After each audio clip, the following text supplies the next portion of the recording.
And I'm really pleased to have in the studio with me Angel Padilla, also known as Angel Padilla.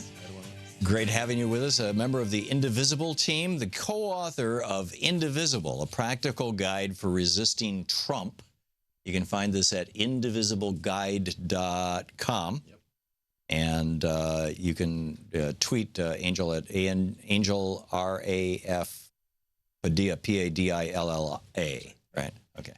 Or at Indivisible Team. At Indivisible Team, yep. So tell us about Indivisible. Sure. So basically, a group of former congressional staffers got together, and after the Trump election, we were feeling the way that a lot of people were feeling, just a lot of grief, anger, and sadness, and just trying to figure out who we were, what we could do. Right? We were very unhappy with the outcome, and we wanted to do something, and so we thought, what can we as congressional staffers do? And that's, the one thing we do know is Congress, the way it works, and what matters to members of Congress. So we, a group of us got together and drafted this guide that we hope will serve as a resource to groups around the country, so that their voices are heard, so that we can do what we can to stop this Trump agenda from moving forward. Basically, what we took the useful lessons from the Tea Party back in 2009, 2010, those things that worked, but devoid of that really sort of nasty behavior that we saw. So not the hatred and the racism and the sexism, all of that stuff. None of that is useful. And as progressives, we obviously don't believe in that. But there were some really good lessons that the Tea Party taught us. And so we wanted to use those things to make sure that we can do whatever we can to stop this Trump agenda from moving forward. Yeah, there was a group, the Concord Project, I believe it's called, that did a series of DVDs, and they're on YouTube now, where they talked about how the most powerful position in the United States is a committee precinct person. Get involved at the local level, and I've played those over and over again on this program. At the end of every show, I beg people, get inside the Democratic Party. Show up at the meetings, become a precinct committee person, exactly, at least as a starting point. So what are your specific recommendations? So for us, I think there were two big strategies that the Tea Party used, and that was act locally, and the second is be defensive. We're in Washington now, and to a lot of people around the country, it's just a bubble, and there's a lot of things going on in Congress or in the administration, and a lot of people just might not understand what is going on, and they might see it's just sort of far removed from where they live. And so what we're saying is you don't need to come to Washington to make an impact, right? There are regional offices and district offices. Your members care about what you think as a voter, as a constituent, and you can go down to their office and make your voice heard. What we saw, what was most effective back in 2009, 2010, and in the years following basically the big ACA fight, was that if you got in a member's face, it really sort of jarred them, and it really sort of scared them. The last thing we want is a member to feel secure, right? That he's not or she is not accountable to their constituents. So that was one of the big lessons, right? Like act locally. The second one is the Tea Party was very consistently the party of no, right? They didn't have a policy agenda. They were just stop the Obama agenda. And it worked, right? I mean, back in 2009, the Democrats were in a better position than Republicans are today, and still the Tea Party and the Republicans were able to stop a lot of the initiatives from the Obama administration. Virtually everything. I mean, he had 74 days with a filibuster-proof Senate, and that was it. I mean, everything that happened in 8 years happened in those 74 days for all practical purposes. Yeah, and this time around, Trump does not have a mandate. He didn't win the popular vote. And the Republicans don't know they have to do something on the ACA because they've been saying they're going to do something about it for 7 years, and yet they don't have an alternative plan. They don't really have a plan, and so we think that we are in a stronger position today than they were, 8 years ago. We're talking with Angel Padilla, a member of the Indivisible team. They are the authors of Indivisible, a practical guide for resisting Trump, which you can find at indivisibleguide.com. Indivisible. Not invisible, indivisible, yes. Not dividable. Yeah, indivisible. We are together, and that's key, right? We have to think of this as an attack on one, as an attack on all, and that's why we also don't have a particular policy agenda. It's basically stop the Trump agenda, right? And so that's why we bring a lot of different people with a lot of different interests, and we recognize that in order to win, and we think we can win, we have to stick together. So if you care about immigrant rights, That's great. That's something that we want to work on. But if you also care about the environment or reproductive rights, those are all progressive values that we support, and we want to work together to make sure that we stop rolling those things back. So, for example, Bernie Sanders, the Our Revolution group, they sent out an email yesterday saying that Bernie was introducing an amendment today that would require Congress to keep Donald Trump's campaign promises to not cut Social Security, Medicare, or Medicaid.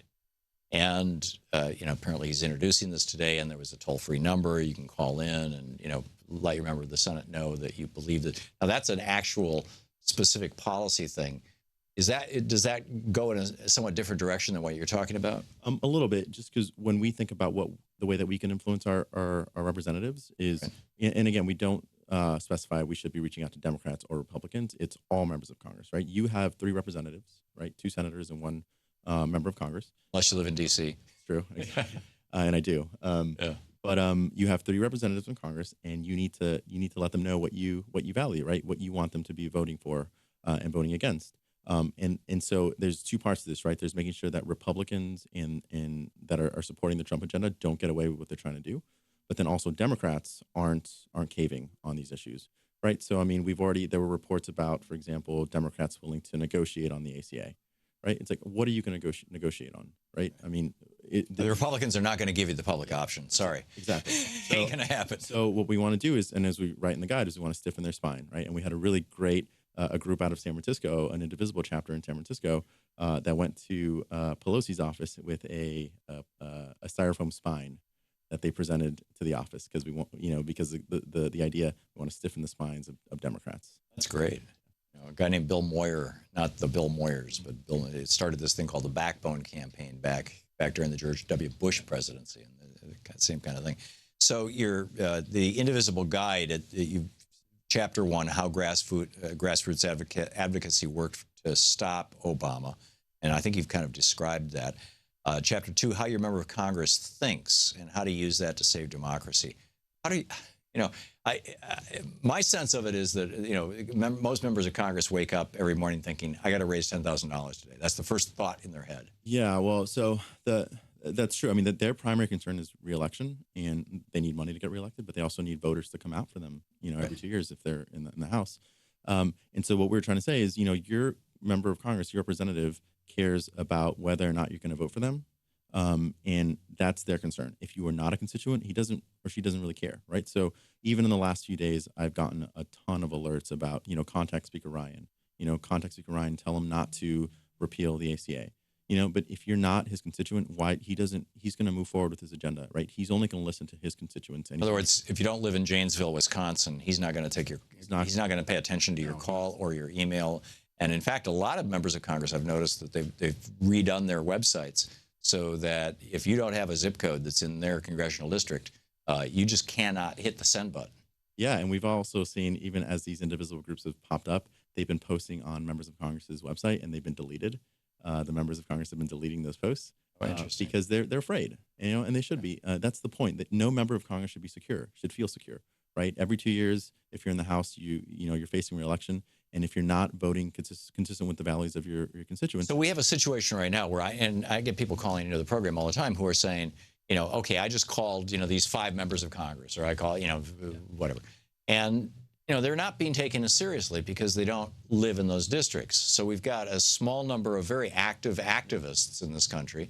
And what we need is who are focusing on a fairly broad spectrum of politicians. And we need to flip that upside down so that we've got a broad number of activists who are each individually focusing on basically 3 politicians. They're 2 senators and they're a member of the House. Exactly. That's it.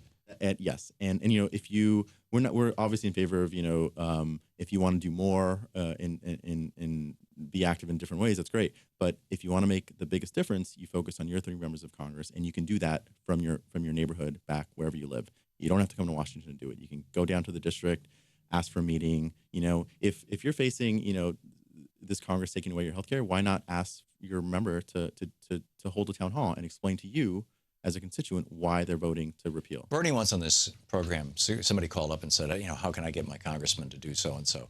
And Bernie said, go to your local school and library and see if they got a room you can rent. He said, typically they're free. And if they're not free, they're cheap. Find a public facility where you can get a room, rent the room, put it a couple months out, a month out or so that it's reasonable planning. Create the event, announce that the event is going to be we're going to talk about Social Security or whatever. I mean, pick a topic or a couple of topics and put together a flyer. And on the flyer say, and Dan Coates, our representative, will be there or has been invited. Has been invited. And distribute those in the district and, of course, reach out to that member of Congress and say, hey, through their local offices, this has to be a locally driven thing, say, hey, we're putting on the party. We'd like you to come. Is that what you're talking about? Exactly. And the member might not care if it's here in D.C., but if it's down in their district, they don't want to seem like they don't have the time to go meet with their constituents, right? Yeah, they all know what happened to Eric. What's his name? Say what?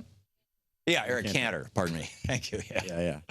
No, but that's right. It's acting locally and getting in, making them make the case to you as their constituent at the local level. Yeah, there you go. And then finally, you write about 4 local advocacy tactics that actually work. What are those? So the things that we saw that worked were town hall events. We all remember back when the ACA was being debated in Congress. Members went back to the district in August, and they were overwhelmed by these Tea Party groups at town halls. That was super effective at sort of making them listen, right? So the things that we saw work were town halls, coordinated calls, right? I mean, getting a bunch of your friends walking and making a ton of calls to the office really does.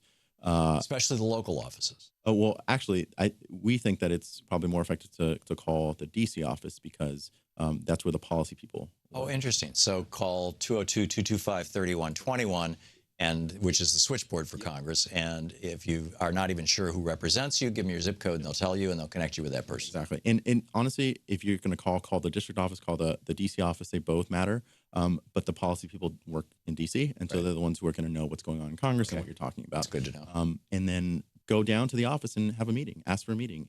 Ask to meet with the congressman, congresswoman. If they're not there, then meet with the staffer. Right. And we offer a sample, script that you can use when you go down there. Yeah. And is that 4? Oh, and then there's the sit-ins. There's always an option of sit-ins. Again, it's what we want to see and what we think works is you as a local member of their community going down and making yourself heard, right? And if that means going down and having a sit-in, that might be what works. So nonviolent passive resistance and wouldn't you add to that, try to turn it into a media event? Oh, and definitely always document it. Yes. What was super important and what we saw with the Tea Party is that they always had video and they were always broadcasting it as far as they could. And we've already been able to see some of that, even with the groups that have been using this guide.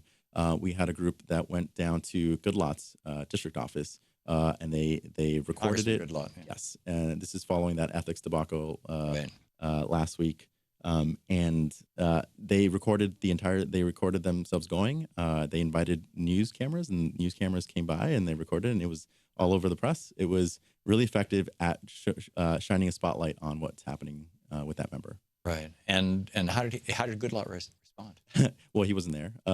But they met with the staff, which but he knew about it, right? Yeah, of course. He was on Rachel Maddow. Yeah. Oh, trying to do damage control. Oh no, I mean they played that video. Oh, I see. Yeah. Oh, even better. Yeah, exactly. Even better. Angel Angel? Yeah, that works. Angel Padilla, member of the Indivisible team, co-author of Indivisible, a practical guide for resisting Trump. Indivisibleguide.com is the website, and Indivisible team at Indivisible team. One last thing, we have a directory up and running. So if you are interested and you want to see if there's a group near you, you can put in your zip code and see if there's a group near you. Cool. Great. Angel Padilla, thank you so much for being with us. We'll be right back.